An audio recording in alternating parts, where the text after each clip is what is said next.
semua, senang sekali saya Rini Ayu Ningtyas dapat menjumpai Anda kembali dalam program kesayangan kita, Dokterku, disiarkan langsung dari studio El Sinta TV, 94,8 FM Fit Radio Bandung, dan 95,7 FM Fit Radio Semarang. Seperti biasa, selama 1 jam ke depan, kami akan menyajikan informasi seputar kesehatan Anda.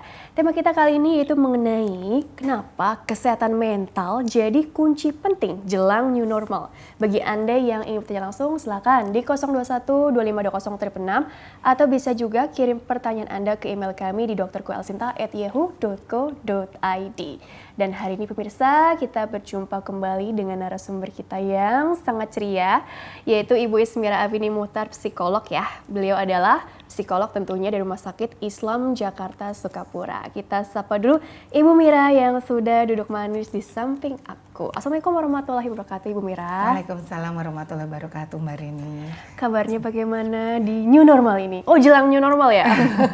Alhamdulillah baik. Alhamdulillah baik. Oh, auranya terpancar gitu ya dari atas sampai ke bawah gitu ya. Serasi banget nih bajunya. Nah, Ibu, hari ini kita bahas seputar kenapa kesehatan mental jadi kunci penting jelang new normal gitu ya. Kalau untuk kesehatan fisik gitu ya, selama pandemi ini kan kita tahu ya bahwa kita harus menjaga daya tahan tubuh kita dengan rajin cuci tangan, pakai masker, jaga jarak gitu ya.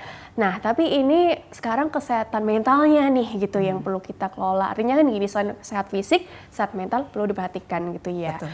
Atau mental health ini sendiri pengertiannya apa dulu Ibu? Sebelum kita nanti bahas bagaimana sih kita perlu menjaganya di tengah-tengah pandemi ini menuju new normal juga gitu ya. Silakan Ibu. Oke, baik. Sebetulnya secara keseluruhan ya, arti sehat mental itu adalah bagaimana seseorang dapat mengelola emosinya dengan baik dan seberapa jauh kesejahteraan emosi atau kesejahteraan psikologi yang ada pada diri seseorang.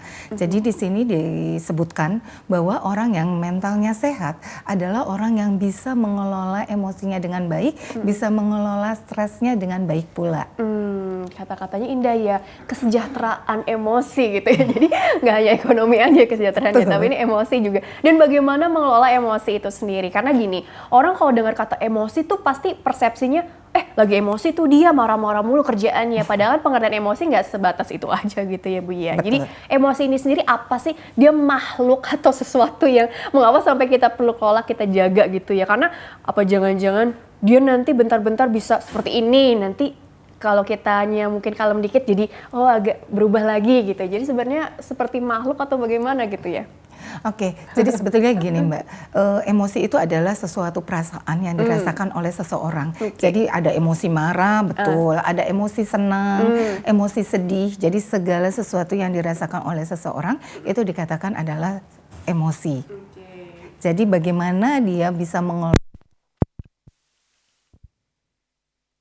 atau sesuai dengan lingkungan yang sedang dia berada di situ. Merespon gitu. Betul, ya dengan kondisi sesuai dengan stimulusnya. Oke, sesuai dengan stimulusnya gitu ya. Jadi kadarnya pas gitu ya. Iya, betul. Dan tadi menarik nih. Jadi emosi ada yang senang, ada yang sedih, ada yang kecewa, gembira, bla bla bla gitu ya. Tapi pada intinya berarti kan beragam dan kita tugasnya sebagai manusia mengenali emosi itu sendiri begitu ya Bu ya. Betul. Karena kan ada juga yang dia nggak paham dengan emosinya, dia nggak nyadar kalau dia itu ternyata sama ini memendam emosi amarah misalnya gitu ya. Tapi tadi kata kuncinya reaksi gitu ya, reaksi terhadap situasi atau kondisi stimulus yang ada. Stimulus yang ada gitu. Maksudnya apa? Apalagi di tengah-tengah pandemi seperti sekarang ini, Ibu. Baik, jadi kalau yang kita pahami ya pada saat pandemi sekarang ya, apalagi kita masuk ke new normal ya. Di sini dikatakan bahwa new normal itu juga kita belum selesai dari pandemi ini ya, masih belum selesai. Jadi tetap masih terus harus waspada. Nah, pada saat orang harus tetap waspada ini, terkadang ada beberapa orang menyikapinya sangat berbeda atau sangat berlebihan daripada orang-orang secara umumnya, Mbak. Berlebihan. Iya, betul. Misalnya saking cemasnya saat mau keluar rumah ya, cuci tangannya berulang kali ya. Walaupun sebetulnya cukup cuci tangan sebelum memegang mulut, hidung atau mata ya, cuci tangannya. Tapi ini mungkin saking khawatirnya cuci tangan yang berlebihan atau jadi cemas sekali dengar berita, waduh jumlah peningkatan korbannya semakin banyak. Walah, jadi iya. semakin deg-degan. Apa-apa jadi curiga. Wah, di sebelah rumah saya ada yang lagi sakit. Wah, jangan-jangan kena COVID. Ada teman batuk dikit sekarang jadi Iya, langsung takut ya. cepat ya. Jadi kadang-kadang ada reaksinya yang sangat berlebihan. Padahal diharapkan adalah tetap bisa beradaptasi dengan kondisi, walaupun ini kondisi yang tidak nyaman, ya, tetap bisa beradaptasi dan tetap berperilaku sesuai dengan keadaan yang sekarang. Oke, karena kan namanya aja menjelang new normal ya. Wah, kalau di akhir bulan Maret ya, waktu pertama-tama, wah ada COVID nih gitu di Indonesia masuk gitu kan. Mungkin masih awal-awal kaget gitu ya. Betul. Ada proses adaptasi, nggak menerima juga. Kok Toto jadi disuruh kerja dari rumah sih? Atau bahkan ada yang nggak kerja sama sekali begitu ya. Betul. Jadi sebenarnya begini Bu, ini kan kalau sekarang tadi kan kadarnya nih harus sesuai gitu kan reaksinya ini terhadap stimulus. Tapi bila ada orang yang masih denial atau masih kesulitan untuk beradaptasi, itukah yang artinya ini sudah mengalami gejala-gejala atau permasalahan di kesehatan mentalnya atau bagaimana pengertiannya Bu? Betul. Jadi kalau seseorang mentalnya sudah nggak sehat ya, atau dia memiliki stres yang berlebihan, cemas yang berlebihan, rasa takut yang berlebihan, itu tanpa disadari oleh seseorang akan mempengaruhi fisiknya. Yang tiba-tiba sebetulnya dia sehat ya, tiba-tiba dia jadi suka ngerasa sering berdebar-debar jantungnya, atau tadinya yang nggak punya sakit mah sekarang sakit mahnya tahu-tahu muncul. Kambuh-kambuhan gitu ya? Iya, keluhan, atau tiba-tiba pusing, susah tidur, atau dia merasa kurang nafsu makannya ya. Ini yang kita katakan adalah salah satu gejala secara fisik yang dipengaruhi oleh kesehatan mentalnya. Secara jadi ada psikologisnya di permasalahan fisiknya, betul. gitu ya. Oke, nah itu artinya begini, kita perlu melihat ini nggak sih Bu, ada katakanlah dua kelompok gitu ya, yang memang sebelumnya ini normal-normal aja, sehat-sehat aja, terus ketika ada COVID begini, terus jadi dia harus beradaptasi tadi, jadi mulai itu mengalami perubahan-perubahan emosi atau perilaku barangkali yang kurang lebih harus perlu kita benahi lagi gitu ya penyesuaian tadi, atau memang yang sebelumnya sudah ada masalah-masalah kesehatan mental yang artinya jadi lebih ke trigger gitu ya, jadi lebih sering kambuh-kambuhan gejalanya yang tadinya mungkin udah stabil, ada seperti ini, peristiwa seperti ini jadi makin depresi atau jadi makin mengurung diri di kamar gitu. Itu kan yang jadi lebih PR lagi gitu untuk kita semua gitu ya. Artinya keluarga atau lingkungan terdekat kan jadi ikutan khawatir juga melihat orang-orang yang seperti ini gitu. Jadi bagaimana tuh kalau kita lihat dari dua kelompok yang berbeda seperti ini Bu? Baik, jadi sebetulnya kalau seseorang yang memiliki kepribadian yang tangguh dengan situasi yang tidak menyenangkan, situasi yang tidak mengenakan ya, mungkin akan terasa itu sulit buat dia ya. Sempat sedikit cemas itu boleh, tapi dia bisa bangkit lagi. Sempat stres, tapi bisa bangkit lagi, itu adalah hal yang terbaik. Tetapi ada juga mungkin yang satu kelompok individu yang daya tangguhnya kurang ya, agak rentan lah ya kita agak rentan ya secara kepribadiannya, itu mungkin akan lebih cepat menjadi mudah stresnya, lebih cepat untuk depresinya ya. Yang ini yang kita harapkan, mudah-mudahan sih orang-orang menyadari ya bahwa dengan kondisi ini semuanya harus bisa untuk beradaptasi, harus bisa mengelola peristiwa apapun, kondisi apapun untuk kembali tegar, kembali tangguh, kembali dapat berjalan seperti sedia kala. Oke, apalagi ini istilahnya jelang new normal gitu ya. Artinya gini, dari kata-kata yang baru ini aja kadang-kadang menimbulkan persepsi yang bisa aja berbeda-beda di tiap orang gitu ya. Tapi kita samakan persepsi dulu nih Bu ya. Jadi pengertian menjelang new normal di sini dan kaitannya dengan kesehatan mental. Jadi mungkin yang ditekankan adalah perubahan apa mungkin mindsetnya atau ya udah pasti ya pola hidup atau gaya hidup yang jadi jauh lebih sehat. Tapi secara ilmu ini ya artinya psikologis gitu ya. Apa yang ingin ditekankan juga dari kaitannya mengelola emosi dengan new normal ini sendiri begitu? Baik, sebetulnya gini Mbak, kalau seseorang bisa mengelola emosinya secara matang ya, bisa mengelola stresnya dengan baik, maka insya Allah sebetulnya permasalahan apapun dia bisa selesaikan. Insya Allah apapun permasalahannya ya. Dia bisa selesaikan. Amin. Tetapi kalau orang yang tidak bisa kelola emosi dengan baik, stresnya jadi berlebihan sehingga dia menjadi depresi, itu dia akan mengalami kesulitan menyelesaikan masalah. Memang kan sebetulnya dampak dari pandemi ini sangat banyak ya. Betul. Tetapi kalau dia bisa kelola dan kembali bangkit, itulah yang kita harapkan. Jadi di sini sangat penting sekali kalau dia memiliki mental yang sehat. Jadi kalau mentalnya sehat sih, mudah-mudahan peristiwa apapun, ya masalah apapun bisa dia hadapi dan bisa diselesaikannya dengan baik.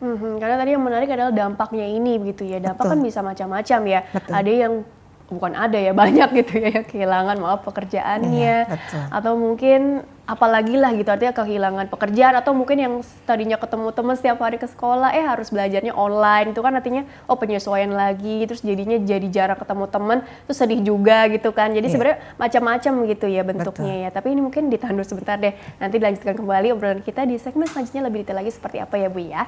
Pemirsa, jangan kemana-mana, tetaplah bersama kami akan kembali sesaat lagi.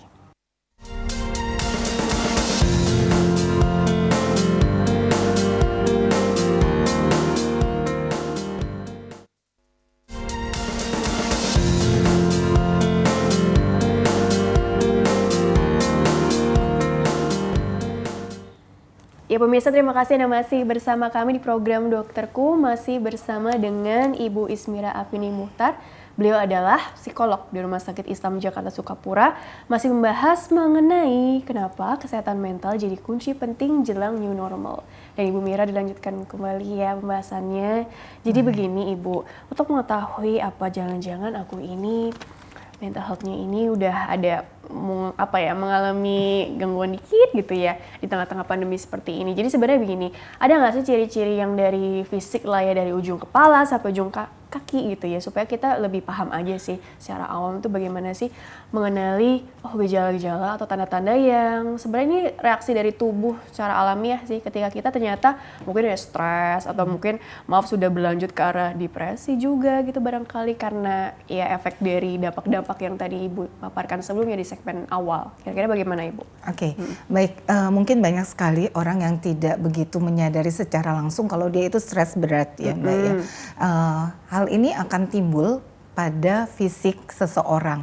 Misalnya yaitu tadi dia menjadi sulit untuk tidur ya, menjadi sulit untuk makan ya, dan gelisah ya, nggak tenang. Apa-apa jadinya gelisah atau suka mondar-mandir juga ya Mbak ya, atau tiba-tiba yang tadinya nggak pernah kesemutan kok sekarang jadi suka ada kesemutan-kesemutan, atau tiba-tiba ya itu tadi sakit mah yang tadinya dia nggak pernah sakit mah. Jadi banyak gejala secara fisik yang pada beberapa orang akan berbeda-beda ya.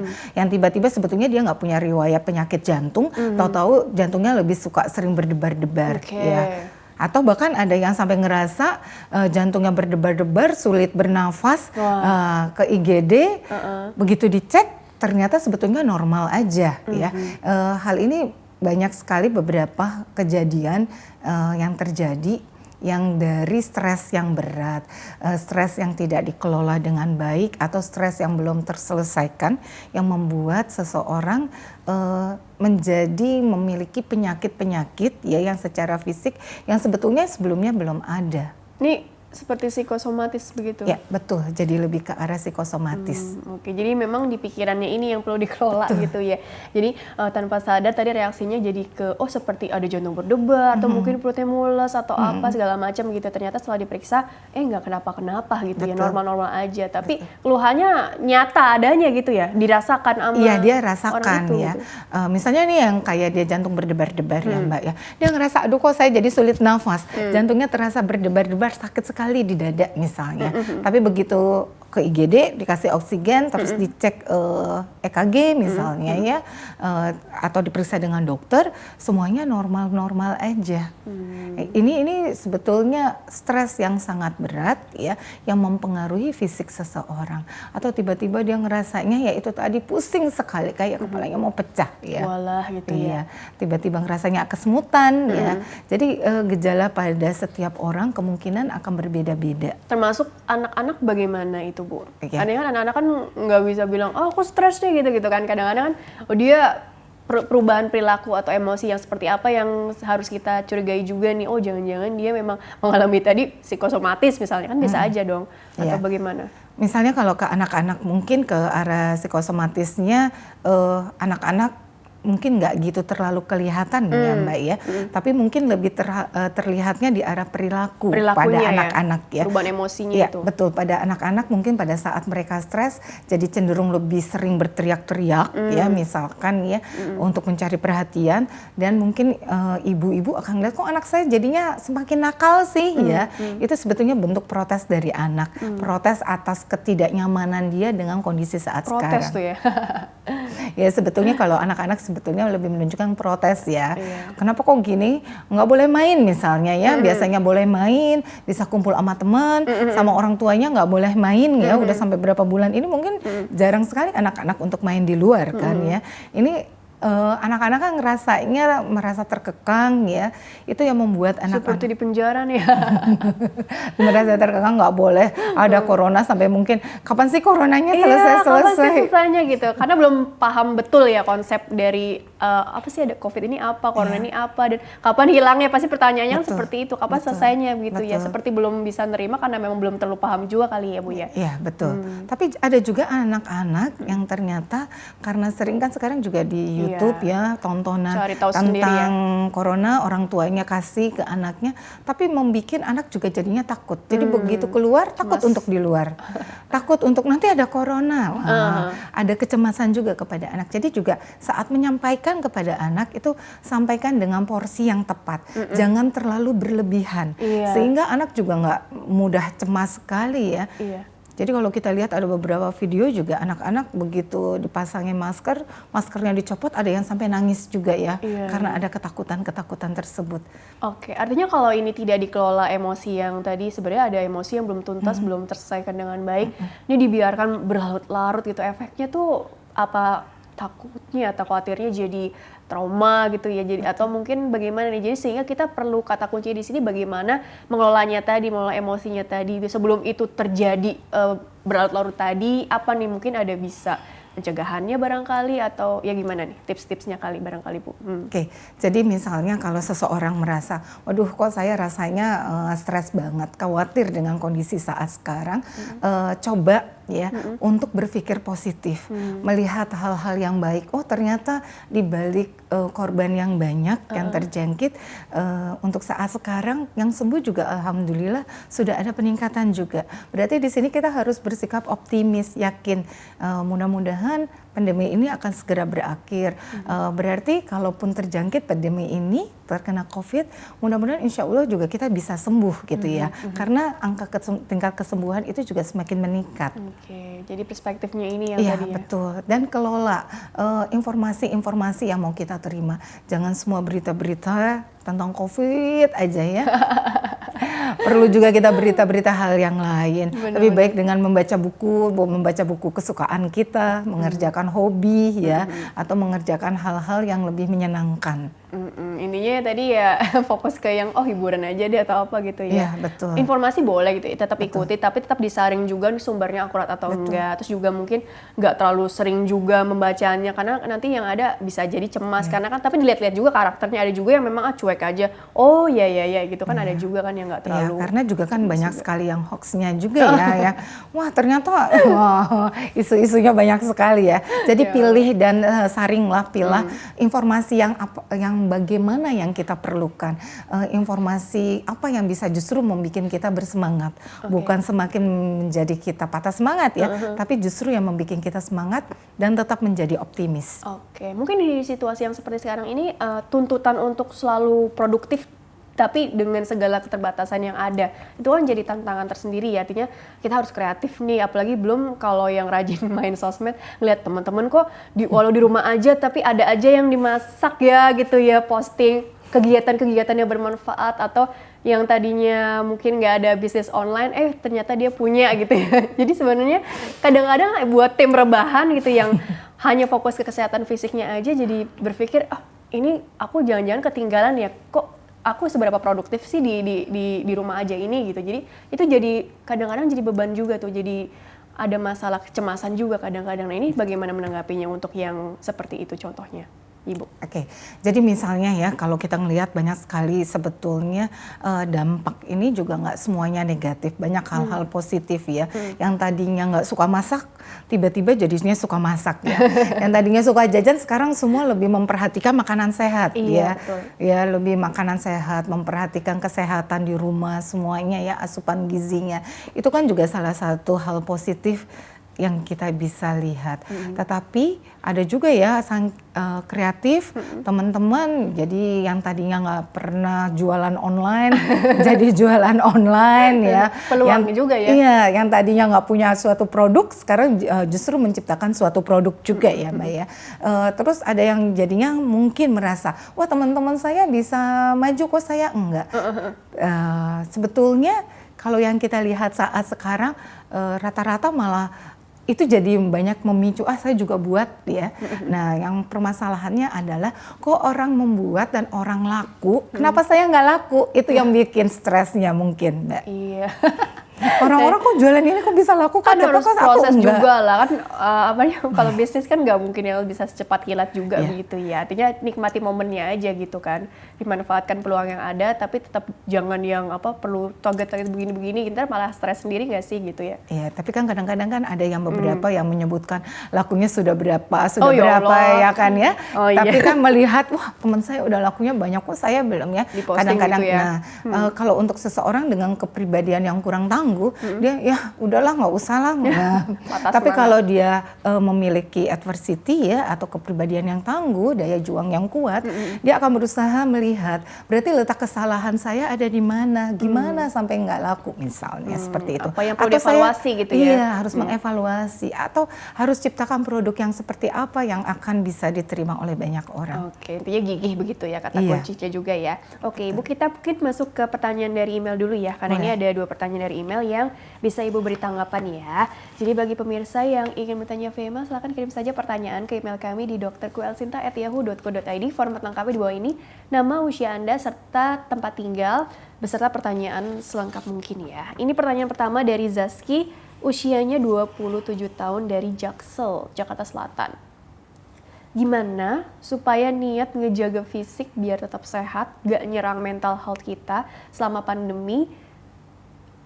Oke, gimana supaya niat ngejaga fisik biar tetap sehat, gak nyerang mental health kita selama pandemi gitu ya, maksud pertanyaannya itu nasinya. Karena sejak ada corona, dikit-dikit jadi paranoid dalam tanda kutip ya, dan sehari bisa cuci tangan berkali-kali. Apakah sudah termasuk ke gejala OCD? Thanks. Oke, terima kasih Zaski. Usia 27 tahun dari Jakarta Selatan. Jadi melabel dirinya sendiri apakah ini OCD ya gitu ya. Mungkin baca-baca OCD itu apa sih di internet, kok mirip-mirip ya gejalanya ya, cuci tangan berkali-kali lah. Tapi sebenarnya normal nggak sih di tengah-tengah pandemi seperti ini begitu ya?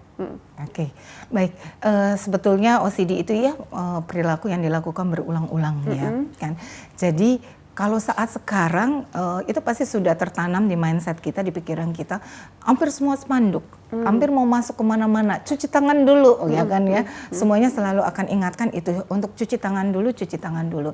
Sepanjang yang kita lakukan cuci tangannya sebelum memegang hidung, area sekitar wajah, itu adalah hal yang wajar. Atau pegang gadget, pegang barang apapun ya. Betul. Kalau kita ngerasa, oh ya deh kita cuci tangan, oh ya tadi habis megang sesuatu yang nggak jelas misalnya ya. Untuk kondisi saat sekarang itu masih dianggap hal yang wajar ya. Kecuali kalau cuci tangannya saking aduh takut tadi kepegang abis dari belanjaan di pasar kok kayaknya abangnya ini ya saya khawatir misalnya ya, sampai cuci tangannya itu sampai 15 menit mungkin sampai 7 kali pakai sabunnya, udah itu pakai apa ya, mungkin itu yang kita anggap sudah gejalanya yang kurang sehat secara mentalnya. Tetapi kalau kita masih cuci tangan sewajarnya, apalagi sebelum memegang wajah, itu masih kategorinya masih hal yang wajar untuk kondisi saat yang sekarang. Oke, jadi lihat-lihat begitu ya. Betul. Ini sampai selama apa sih cuci tangannya, gitu, seberapa seringnya juga gitu. Tapi kalau memang tadi udah jadi bagian new normal ya, tadi cuci tangan berkali-kali gitu. Tapi memang tadi durasinya juga, abis megang apa atau apa, jangan dikit-dikit juga cuci tangan juga. Itu kan capek juga nanti ya, melelahkan juga nggak sih? Betul. Oke. Kecuali tadi abis pegang-pegang sesuatu atau abis bepergian, itu beda soal ya. Betul. Oke, baik. Itu Zaski seperti itu ya. Ibnu nih sekarang. Ibnu pertanyaan kedua ya. Ibnu dari Depok, usianya 25, masih muda ya. Oke. Kalau menjadikan kopi dan rokok sebagai penghilang stres atau teman kerja selama kerja di rumah aja, apakah bagus untuk kesehatan mental? Semacam kecanduan kopi dan rokok, atau nggak konsumsi itu sama sekali tuh ada yang kurang gitu ya. Jadi sebelumnya ini padahal nggak gini-gini banget sih Bu gitu. Jadi bagaimana nih? Kopi, rokok sebagai penghilang stres atau teman kerja sama kerja di rumah aja? Semacam ada yang hilang kalau nggak konsumsi itu sama sekali atau dikurang-kurangin gitu ya. Bagaimana tanggapannya? Baik, ini ya yang kita anggap sebetulnya Saudara Ibnu ya, Ibnu masih belum bisa mengelola stresnya dengan baik ya. Semua orang dengan kondisi ini pasti akan mengalami stres ya. Nggak mungkin kita nggak stres dengan perubahan yang sangat drastis ya. Dengan pembatasan juga ya, pasti akan cenderung membuat kita stres. Tapi kalau kita bisa kelola stres ini dengan baik dan tepat ya, itu bisa membuat mental kita menjadi tetap sehat, tidak kena efek di gejala-gejala fisik.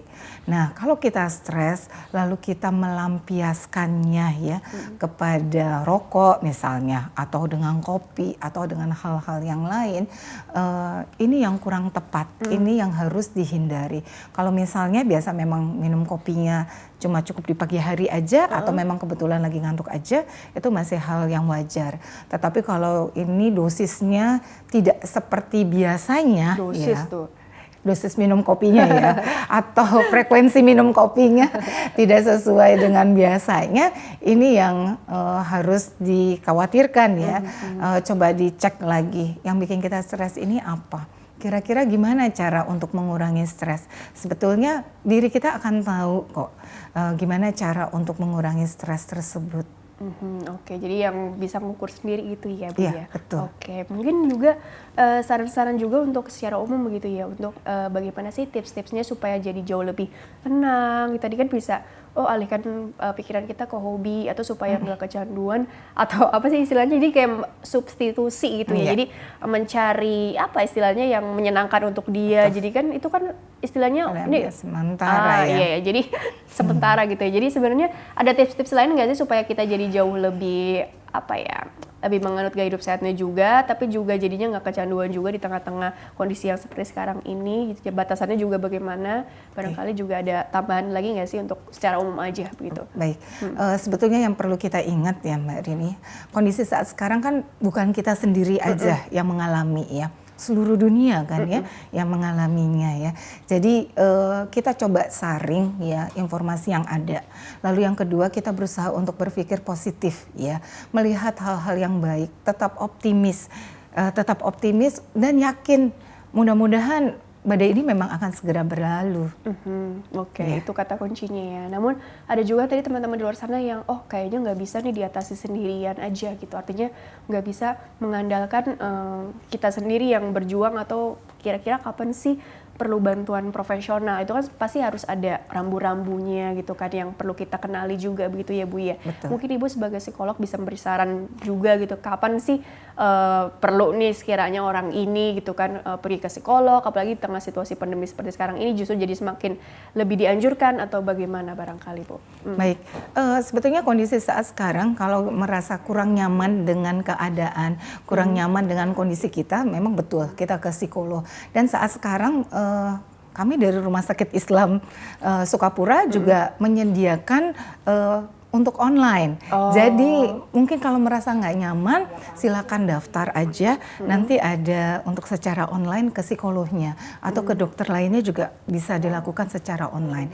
Yang tepat memang kalau kita menyadarinya, segera ke psikolog atau ke ahlinya yang bisa membantu kita untuk mengurangi stres tersebut, atau yang bisa membantu kita bagaimana cara mengelola stres itu dengan baik. Jadi artinya bisa konsul online juga begitu sebelum. Betul. Mungkin ini perlu nggak sih mungkin tatap muka langsung, atau karena kan harus membatasi juga nih untuk pergian keluar rumah atau ketemu fisik dulu begitu ya. Jadi konsul online, dan mungkin diberikan nanti teknik-tekniknya juga, solusinya seperti apa gitu ya. Betul. Atau mungkin ada juga nih yang oh mindsetnya kayaknya kalau udah ngobrol ke psikolog atau ke ahlinya tuh kesannya tuh gimana gitu ya. Sebenarnya kita bisa nggak sih memanfaatkan ya tentunya orang-orang sekitar kita ya. Istilahnya apa? Sebenarnya mirip-mirip curhat juga ya Bu ya, atau bagaimana sih sebenarnya saran-saran Ibu juga supaya kita tetap bisa mengolah emosi dengan cara-cara simple yang ya sebenarnya itu aja juga cukup kalau kita mau menjalankannya dengan rutin barangkali. Iya, sebetulnya bisa ya kita sharing dengan teman ya, karena Sharing jatuhnya ya. sharing dengan beberapa teman,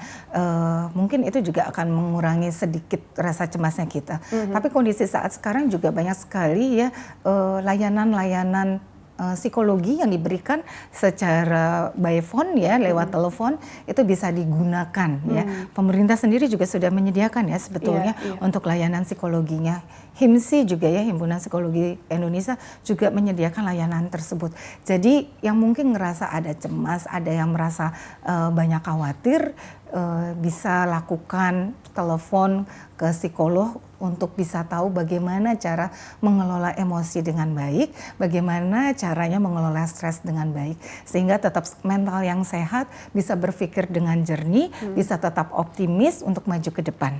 Oke gitu ya, itu pentingnya ngobrol dengan profesional ya, karena Ya, bisa betul. aja kita ngobrol sama temen, malah bukannya bikin tenang, malah sama-sama panik juga gitu, sama-sama paranoid juga dalam tanda kutip. Atau mungkin tadi temennya juga yang nge-share juga nih, nge-share info-info yang barangkali malah bikin kita tambah, kok jadi makin panik ya dengan seperti itu. Jadi dipilih-pilih juga mungkin apa ya tadi informasi yang masuk, walaupun itu dari orang-orang yang kita percaya gitu ya Bu ya. Oke, mungkin juga ada tips-tips lain juga nggak sih yang bisa dilakukan selagi di rumah aja, mungkin kegiatan olahraga sesama anggota rumah nih gitu kan yang bisa dilakukan bersama, artinya atau mungkin penguatan aktivitas fisik ataupun apapun yang bisa menyehatkan mental kita yang bisa dilakukan bersama-sama begitu ya selama di rumah aja dengan keterbatasan yang ada ini, atau mungkin udah bisa keluar rumah tapi juga tetap ada jarak-jarak juga gitu ya. Jadi bagaimana itu?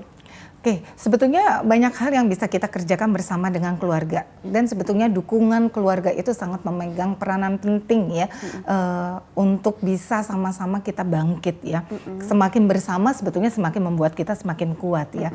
Misalnya kalau di rumah masak bersama ya, melakukan hal kegiatan secara bersama yaitu masak bersama atau berjemur bersama ya. Berjemur bersama tuh. Berjemur, melakukan kegiatan berjemur bersama, melakukan olahraga ringan di rumah secara bersama. Bahkan mungkin ada beberapa teman yang melakukan kegiatan olahraga bersama, yoga bersama di Zoom misalnya. Di Zoom ya, online gitu ya. Iya, online meeting. Iya, online meeting, tapi kita ngelakuinnya olahraga ya, olahraga bersama. Jadi sehat bersama itu, Mbak. Supaya dapat semangatnya kan, walaupun pisah-pisah tempatnya itu kan. Iya, ternyata kan jarak itu bukan sebagai hambatan kita untuk saling kontak ya, saling berhubungan. Silaturahmi tetap jalan. Iya, silaturahimnya tetap kan jalan. Kemarin kan udah pertama kalinya tuh lebaran secara pakai virtual Zoom semua ya, halal bihalalnya virtual. halal bihalal virtual gitu ya. Jadi sebenarnya tips-tips itu aja sih yang bisa dijalankan gitu ya. Terus juga patokannya juga cara taunya gitu ya. Oh, kita nih udah cukup nih gitu kan, mental health-nya udah cukup terkelola dengan baik, atau mungkin tetap harus perlu evaluasi lagi, karena kan kalau kita bicara terapi di psikologi kan ada macam-macam tuh, misalkan kelola pikiran kita atau mungkin ada teknik-teknik yang lain gitu ya. Jadi cara taunya juga kita cukup hanya dengan mengelola pikiran kita aja, itu akan kelola emosi kita akan udah mulai teratur, atau mungkin ada tips-tips tambahan lain juga untuk terapinya Bu yang bisa dilakukan di rumah nih? Oke, mungkin kalau untuk terapinya lebih ke arah relaksasi. Relaksasi. Ya. Betul, relaksasi. Jadi mungkin lebih baik ya kalau yang saat sekarang mengalami stres tetap ke psikolog dulu lah ya. Nanti mungkin psikolog akan mengajarkan gimana sebetulnya relaksasi yang tepat. Ya, karena mungkin relaksasinya ini kan akan dilihat juga dari permasalahan yang sedang dihadapi. Stresnya stres terhadap apa? Ada level-levelnya ya. Ya, stresnya dari masing-masing orang kan juga akan berbeda-beda ya. Jadi mungkin nanti ada dengan relaksasi, ada pakai CBT ya, pakai EFT, banyak sekali yang CBT, EFT. Iya, banyak sekali sebetulnya yang dapat dilakukan ya, terapi-terapi psikoterapi yang dilakukan oleh psikolog. Jadi memang alangkah baiknya ke psikolog. Oke, tapi sebenarnya tadi bagus juga sih cara-caranya bisa misalnya bikin jurnal harian atau apa, artinya kan emosi ini harus tersalurkan entah itu Iya. dalam bentuk kegiatan yang mungkin harus mengeluarkan keringat atau menghasilkan karya atau mungkin tersalurkan emosinya dengan mungkin tulisan, dengan mungkin buat, kan ada juga nih yang malah jadi bikin lagu di tengah-tengah pandemi seperti sekarang ini gitu ya. Oke, kurang lebih seperti itu ya. Oke, Ibu kita jeda dulu sebentar ya karena ini kayaknya mulai haus juga gitu. Nanti lanjutkan kembali nih di segmen terakhir sekaligus closing statement ya dari Ibu Mira ya. Baiklah pemirsa, jangan kemana-mana, tetaplah bersama kami akan kembali sesaat lagi.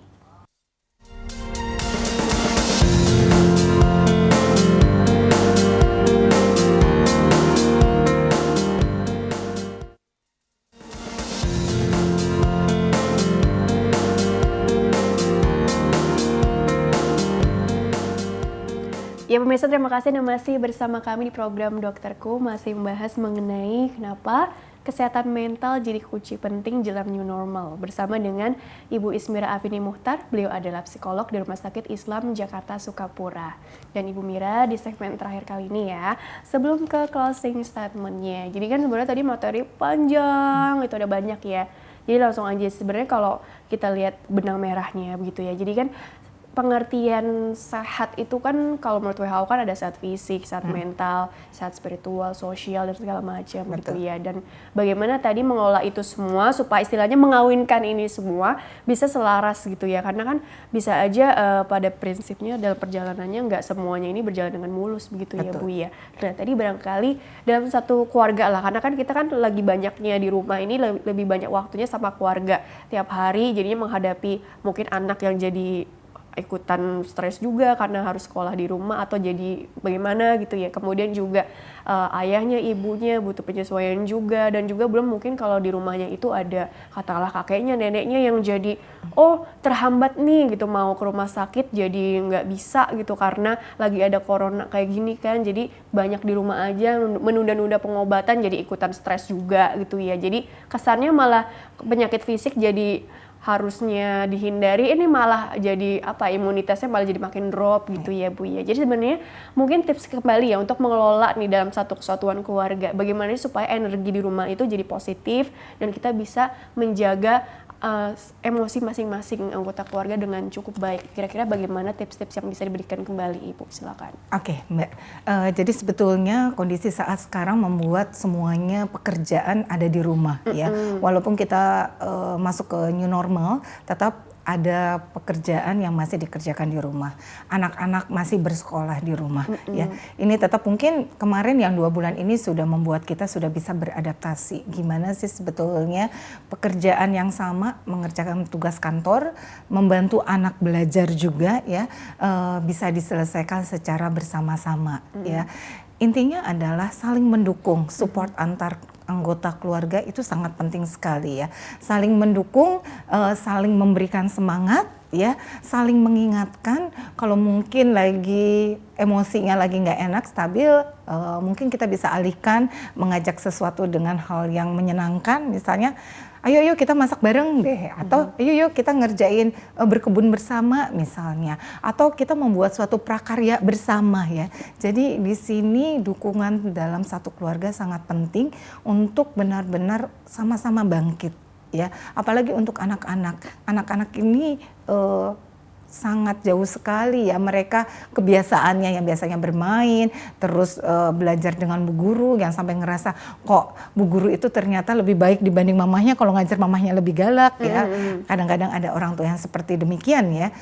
Di sini diharapkan untuk saling lebih memahami ya, lebih saling mendukung. Mudah-mudahan sih dengan saling dukungan ini semuanya akan sehat secara mental. Kalau mentalnya sehat, insya Allah mudah-mudahan secara fisiknya pun juga akan menjadi sehat. Mungkin jadi yang perlu digarisbawahi berarti ada peran-peran baru nih ibaratnya kan mungkin di rumah saat selama ini mungkin jadi ibu aja tapi jadi guru juga gitu kan. Betul. Karena kan harus nemenin muridnya anaknya ini belajar ngerjain PR gitu. Mungkin juga karena belum terbiasa juga jadi harus ikutan juga kan mempelajari ini seperti apa sih cara pakai ini gitu. Jadi harus beradaptasi dengan teknologi juga. Jadi kan sesuatu yang mungkin baru juga bagi sebagian orang tua gitu ya. Jadi yang penting mungkin pembagian peran-peran di sini juga penting ya Bu ya. Artinya kan nggak melulu mungkin tugasnya di ibunya aja, tapi dibagi-bagi ke ayahnya atau mungkin ke kakaknya, ikutan bantu adiknya.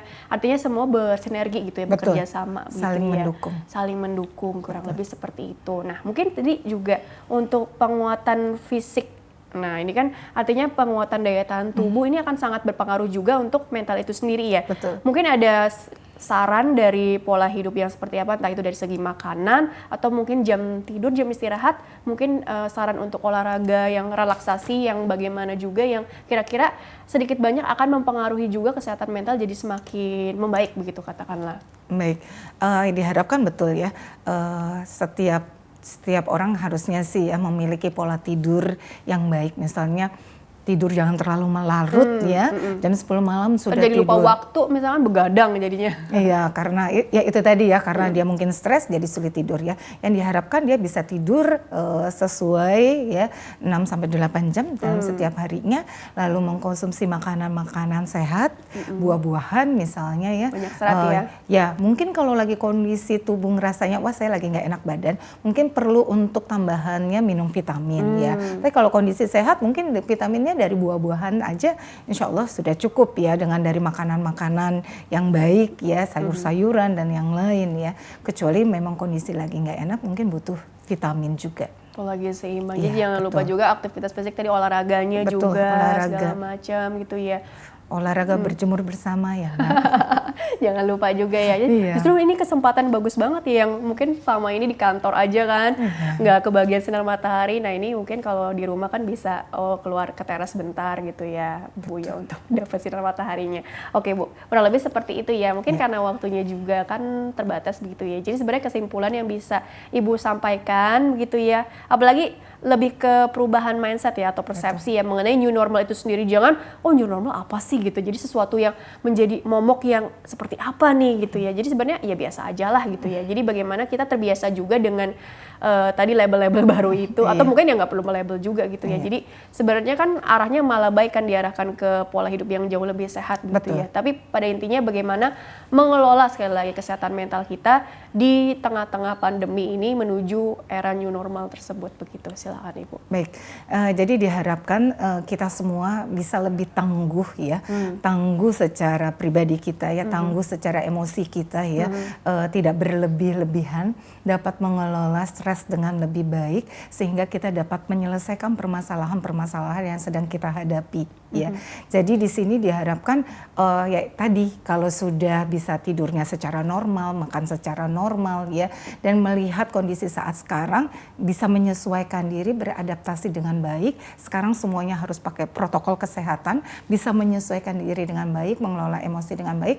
Itu yang kita katakan bahwa kita sudah memiliki mental yang sehat. Oke, jadi semakin tangguh tadi ya. Betul. Oke, dengan adanya ini hikmah dari peristiwa ini gitu ya Bu ya. Iya, semakin tangguh ya, Ma. Semakin tersadarkan, makin aware gitu kan. Ya, Jadi betul. menjaga lingkungan juga kan secara nggak langsung ya. Oke, baik Ibu, terima kasih telah berbagi ilmunya di sini. Sama-sama. Insya Allah membawa banyak manfaat untuk orang banyak, sukses, berkah selalu untuk Ibu Mira ya. Amin, sama-sama Mbak Baiklah, Rini. dan pemirsa terima kasih juga Anda telah mengikuti program ini. Saya Rini Ayuning Tias beserta seluruh kru yang bertugas mohon undur diri dari hadapan Anda. Terima kasih dan sampai jumpa.